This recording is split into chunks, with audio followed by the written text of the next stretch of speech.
কেমন আছেন সবাই? আশা করি ভালো আছেন।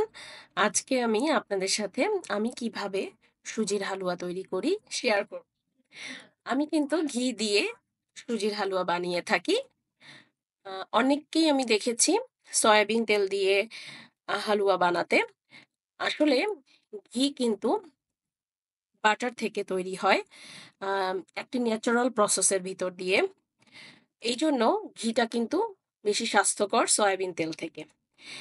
আর সয়াবিন তেল কিন্তু একটি রিফাইন্ড ভেজিটেবল অয়েল যেটা কিনা অনেকগুলো কেমিক্যাল প্রসেসের মধ্যে দিয়ে গিয়ে তারপরে তার একটি ফর্মে আসে, যার কারণে অনেক নিউট্রিয়েন্ট কিন্তু নষ্ট হয়ে যায় এই প্রসেসের সময়। আর ঘিতে ফ্যাট সলিউবল অনেকগুলো ভিটামিন আছে, যেমন ভিটামিন এ, ডি, ই এবং কে, যেগুলো আমাদের স্বাস্থ্যের জন্য খুবই ভালো। আর ঘি যেহেতু একটি ন্যাচারাল প্রসেসের মধ্যে দিয়ে তৈরি হয়, ঘিতে কিন্তু একটি বাটারি গন্ধ থাকে, যেটা কিন্তু খাবারকে অনেক সুস্বাদু করে তোলে। এছাড়া ঘি কিন্তু ভালো হজমও হয়।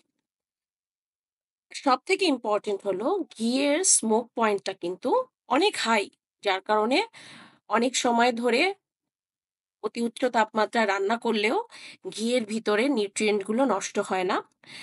ওদিকে সয়াবিন তেলের স্মোক পয়েন্ট যেহেতু লো, সেহেতু কিন্তু সয়াবিন তেলে দিয়ে অনেক হাই টেম্পারেচারে রান্না করলে ফ্রি রেডিক্যালস গুলো তৈরি হয়, যেটা স্বাস্থ্যের জন্য ক্ষতিকর হয়ে যায়। ভিডিওতে আপনারা দেখে নিচ্ছেন কিভাবে সুজির হালুয়া বানিয়ে ফেলছি। এই ধরনের স্বাস্থ্যকর টিপস নিয়ে আপনাদের সাথে সবসময় আসবো, কথা হবে। আমার চ্যানেলটি সাবস্ক্রাইব করবেন, এপিসোডটি লাইক দিবেন, সাথেই থাকবেন। Thank you.